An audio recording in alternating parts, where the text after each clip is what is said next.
Evet dostlar, Ejderhanı Nasıl Eğitirsin hikayesine hoş geldiniz. Lafı fazla uzatmak istemiyorum ama bu hikaye orijinal kitaplarından bir tanesine aittir. Bu yüzden sizlere birazdan anlatacağım hikaye normal animasyon dizisinde yok.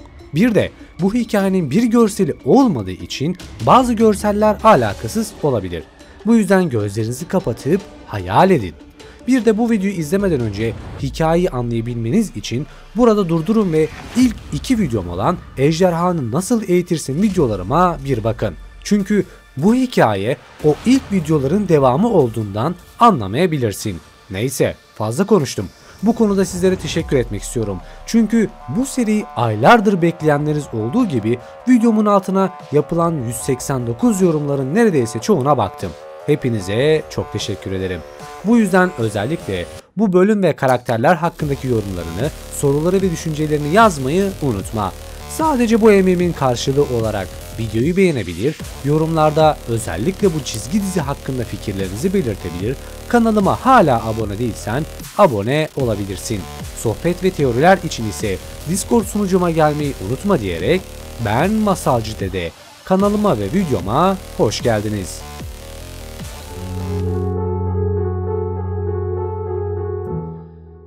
Her zamanki gibi yağmurun sürekli yağdığı, eğitmenleri olan Garganez'in bağırmalarıyla dolu bir gündü. Bu seferki eğitim oldukça zorlu olmakla beraber çok tehlikeliydi. Çünkü denizdeki bir tekneyi ele geçirme eğitimi yapmaktaydılar. Bu eğitimde düşman teknesine girecek, düşmanları alt edecek ve tekneye el koymaları gerekiyordu. Tabi bu eğitim öyle sanıldığı gibi tatbikat şeklinde değil, direkt olarak bir düşman teknesini ele geçirmeden ibaretti. Her zaman olduğu gibi balık bacak, hıçkırık ve onun minik ejderhası Dişsiz ile birlikte bu düşman gemisini aramaktaydılar. O esnada ise düşmanlardan bile tehlikeli bir yaratığın sularına çok yakındılar. Bu yaratıkların adı ise köpek balığı kurtları adındaki son derece tehlikeli ve soğukkanlı bir deniz ejderhasıdır. Ancak bu ejderha hem denizde hem de bacakları sayesinde karada gidebiliyordu. Teknelere tırmanabilir, denizde kuyruğu sayesinde hızla yüzebilirdi. Bu yüzden bu sularda onlara çok daha fazla dikkat etmek gerekirdi. Tüm bunları düşünürken sisin içinden devasa bir gemi belirdi. Balık bacak ve hıçkırık endişeli ve temkinli bir biçimde bu gemiye yaklaşırken balık bacak heyecanlanarak aniden bu gemiye çıkarma yapar. Ancak geminin içinde bir lejyon dolusu Romalı asker vardır. Bu büyük bir sorundur. Çünkü Romalılar ve Vikingler düşmandır. Ayrıca iki küçük çocuk bırak bir gemi dolusu askeri, iki tanesiyle bile zor başa çıkardı. Tüm bunlar dakikalar içinde yaşanırken Romalı askerlerden biri balık bacağı gördü ve yakaladı. Aşağıda sandalda bekleyen hıçkırık ise bu olaya soğukkanlılık ile yaklaşıp balık bacağı kurtarmak için sessizce gemiye çıktı. O esnada şişko bir Romalı minnacık Nano Ejder adındaki ejderhaları bala batırıp yiyordu. O kadar şişmandı ki neredeyse patlayacaktı. Bu nano ejderhaların içinde bir tanesi ise diğerlerinden çok farklıydı. Bu Romalı şişko ise sonrasından öğrendiğimiz bilgiler ile birlikte bir Romalı konsül olduğundan ve buralara hain bir plan yapmak için geldiğini duydu. Bu plan Avanak adasının varisini yani hıçkırığı, diğer adaların varisi olan Kamikaze adındaki kızı kaçırıp bu iki ada arasında ezelden beridir devam eden düşmanlığı tekrardan alevlendirmeyi planlıyorlardı. Tüm bunları duyan hıçkırık, konuşmaya dalan şişko konsülün tabağında kalan son nano ejderi kurtarmıştı. Dişsiz ise hıçkırın içinde tüm bu olup biten umurunda olmadan yarı uyuklu bir biçimde duruyordu. Hıçkırık balık bacağı kurtarmak için hamle yaptı ve onu bulunduğu iplerden çözdü. Ancak gemi ne kadar büyük olursa olsun balık bacak oldukça iri biri olduğundan hemen fark edildi. Romalı askerler balık bacağı tutmaya çalışırken hıçkırık onu kurtardı ama bu sefer o yakalanmıştı. Onu tutan Romalı asker hıçkırığın cebinde duran ejderhaca Nasıl Konuşulur kitabını almaya çalıştı. Dişsiz bu hengamede uyanmış ve Romalı askere saldırmaya başlamıştı. Dişsiz sayesinde kaçmayı başaran Hıçkırık kitabını kurtarmaya çalışırken diğer yarısını da kaybetmişti. Üstüne üstlük Dişsiz Romalı asker tarafından yakalanmıştı.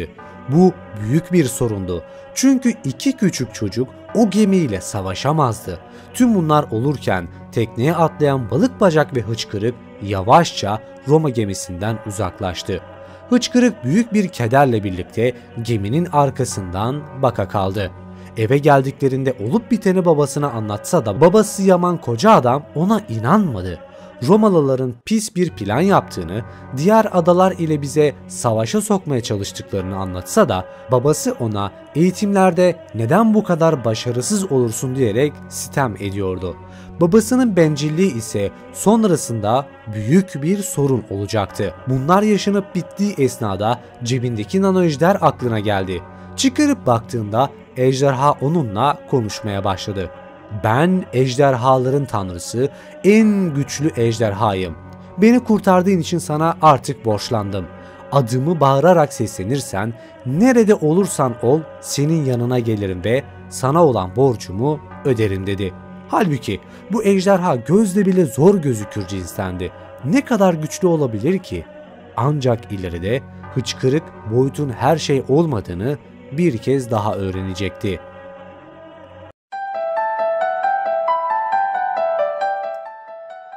Günlerden bir gün yine eğitim esnasında kapıdan 2 adet iri kadın girdi. Kötü bir lehçe ile Vikingçe konuşuyordu. Ani bir saldırı ile Hıçkırığı ve Balıkbacağı kaptığı gibi teknelerine götürdüler. Yolda öğreniyoruz ki bunlar diğer adalardaki düşmanlar değildi. Romalı askerlerden olup kadın kılığına girmişlerdi. Uzun bir süre denizde yol aldıkları esnada dev bir adaya geldiler. Ama nasıl bir ada? Bu adanın etrafını kaleyle çevirmişler. Bu kalenin üstünde onlarca asker, uçan hava balonları, tutsak ejderhalar ve daha nicesi vardı. Bulundukları kale dev bir Roma üssüydü. Romalı askerler Hıçkırık ve Balıkbacağı bir zindana hapsettiler. Birkaç dakika sonra ise bir asker onları alıp saray benzeri bir eve götürdü. Burada gemide gördükleri o şişko konsul ve yanında ise eski düşmanlarından biri olan Alvin vardı. Alvin ölmemiş, onu yiyen ejderhanın karnını yarıp çıkmayı başarmıştı. İntikam duygusuyla yanıp tutuşan Alvin, Hıçkırığı ve arkadaşını birkaç gün sonra gerçekleşecek arena dövüşünde öldürecekti. Tüm bunlar olurken Dişsiz ise bir zindanda olduğunu öğreniyoruz. Tekrar zindana götürüldüğümüzde ise Dişsiz bizim yanımıza getiriliyor. Zayıflamıştı, güçsüz duruyordu. Zayıflıktan kemikleri gözüküyordu. Bu durum Hıçkırığı üzmüş olsa da arkadaşına kavuştuğu için mutluydu. Bir plan yaptılar. Tüm planları kafasında kurarken o odanın içindeki bir kişinin varlığını sezdiler. Bu diğer ada liderinin varisi olan Kamikaze adındaki kızdı. Sarışın olan kız oldukça çetin ceviz bir yapısı vardı ve kesinlikle de öyleydi. Planları arenaya çıkacakları gün kaçmaktı. Kamikaze ise bunu beklemek yerine defalarca kez kendisi kaçmaya çalışsa da başaramadı. En sonunda umudu kesilen Kamikaze'nin hevesi bitti. Başladılar ölüm günlerinin gelmesini beklemeye. Ancak Hıçkırık'ın aklında aniden o hayatını kurtardığı küçük tanrı geldi. Onun adını defalarca bağırdı. Ama aradan dakikalar geçmesine rağmen kimsecikler ortalıkta yoktu. Sessizce çaresizliği kabullenmiş olsalar da aniden bir yıldırım ile birlikte küçük nano ejderha belirverdi. Hıçkırık ondan yardım istedi ve onu kurtarması için aklındaki planı anlattı. İsteksizce bu planı kabul eden küçük ejder uçup gitti. Romalıların en sevdiği gün olan Satürn günü gelmiş ve arenada savaş çanları çalmaya başlamıştı. Bizim afacanlar ise korku dolu anlar bekliyordu. Arenanın ortasında atılan küçük Vikingler etraflarını saran köpek balığı kurtları tarafından sarılmıştı. Tüm umutların tükeneceği esnada ise Hıçkırık havaya uçmaya başlamış ve sesini kalınlaştırarak "Ben Vikinglerin tanrısı Thor. Siz Romalılar benim halkımı artık rahat bırakın.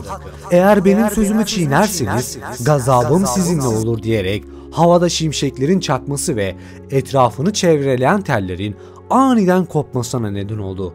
Tüm bunlar yetmezmiş gibi ilahi bir biçimde ejderhaların tutsak edildiği kafesler açıldı.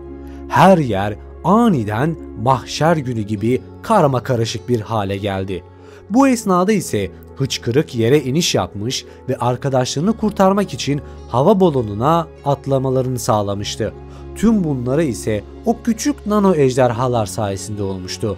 Bu ejder hıçkırın etrafını sarmış, uçmasını sağlamış, çelik telleri kemirmiş ve son olarak tutsak ejderhaları kurtarmıştı.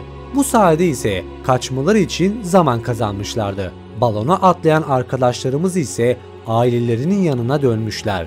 Bu hikaye ise 65 yıl sonra Hıçkır'ın kaleminde şu sözlerle dökülmüştür.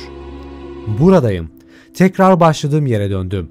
Bunların hepsi çok uzun bir zaman önce olmuştu.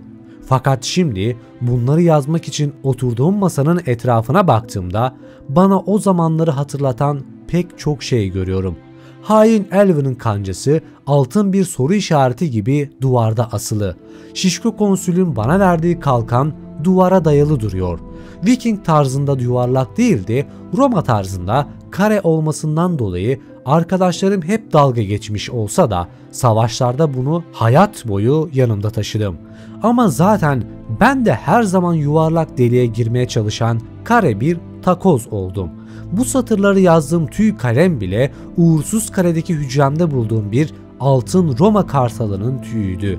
Tüm bu şeylere bakıyorum ve en net hatırladığım şey balonun uğursuz kalenin keşmekeşinden ve tutsaklığından yüz yuvarlak bir mutluluk balonuna dönüşmesi ve mavi göklere yükseldiği an oluyor. O anın sessizliği, dingilliği, endişesiz süzülüşümüz, gökyüzünün uçsuz bucaksız hiçliğinde asılı kalışımızı anımsıyorum.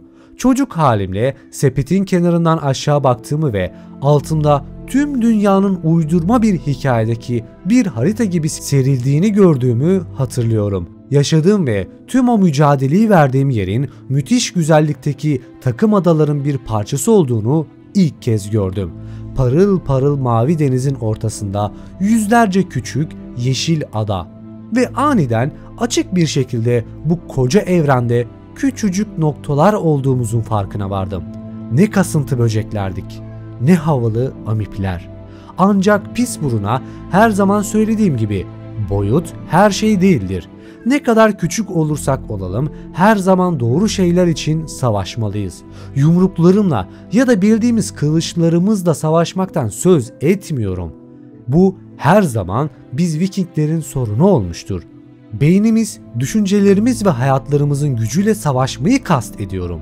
Ve bu savaşımız ne kadar küçük, sessiz ve önemsiz gözükürse gözüksün, Zigarastika'nın sayısız orduları gibi birlikte çalışabilir ve kendi ördüğümüz duvarları böylece yıkabiliriz.